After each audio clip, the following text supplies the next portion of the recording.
السلام عليكم ورحمة الله وبركاته على أحلى أخوات وأحلى متابعين في الدنيا كلها. ازيكم حبايب قلب؟ عاملين ايه؟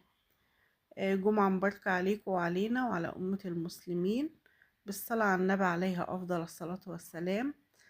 ما تنسوش يا حبايب قلبي تكسروا من الصلاة على الحبيب عليها أفضل الصلاة والسلام، وقراءة سورة الكهف، وطبعا الأذكار وذكر الله دايما. يوم الجمعة ده مستحب، هو في كل الأوقات، بس يفضل يوم الجمعة كمان بنكسر منه من الأدعية، لأن فيه ساعات إجابة. ساعة ما يكون الإمام على المنبر في ساعة الخطبة، واللي هي الساعة ما بين العصر والمغرب، يعني في حدود الساعة 4 كده، يعني قبل المغرب بساعة الأدعية بتكون مستجابة.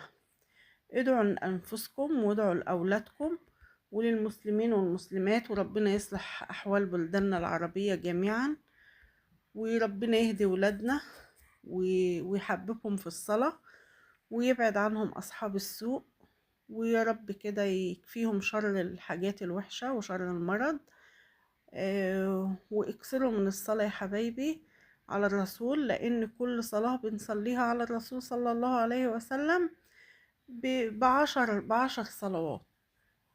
يعني إن احنا نصلي على النبي، دي حاجة بتفرح النبي طبعا، لأن هو شفيعنا وهو نبينا وهو حبيبنا.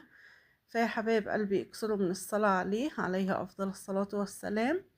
وما تنسوش طبعا أمواتنا وأموات المسلمين من صالح دعواتنا، وندعي لإخواتنا المسلمين والمسلمات، كلنا ندعي لبعضنا ونصفي قلبنا يا حبايبي، لأن إحنا في أيام ربنا سبحانه وتعالى يخرجنا منها على خير وسلام. ويوم الجمعة ده ولد فيه آدم ودخل الجنة وخرج منها، ويوم الجمعة ده برضو هتقوم الساعة. فطبعا يا حبايب قلبي لازم ان احنا نتقرب من ربنا اكتر و...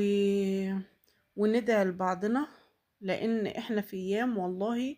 انا لما بدخل على التليفون واشوف الحوادث اللي بتحصل وكمية القتل اللي بتحصل والشباب اللي بتموت، بصراحة يعني ادعوا يا حبايبي، ادعوا قربوا لربنا. والصلاة يعني أهم حاجة في حياتنا هي الصلاة. أول ما هيتحاسب العبد في يوم في أول ما يدخل القبر هي الصلاة. فيا حبايب قلبي الصلاة أهم حاجة، يعني هي دي اللي هتنفعنا يا حبايب قلبي. ربنا يا رب يصلح أحوالنا جميعا وأحوال ولادنا، ويتقبل مننا جميعا. واللهم أعني على ذكرك وشكرك وحسن عبادتك يا رب. وما تنسوش يا حبايب قلبي تشتركوا في قناتي منوعات ماما فوفا. والسلام عليكم ورحمة الله وبركاته.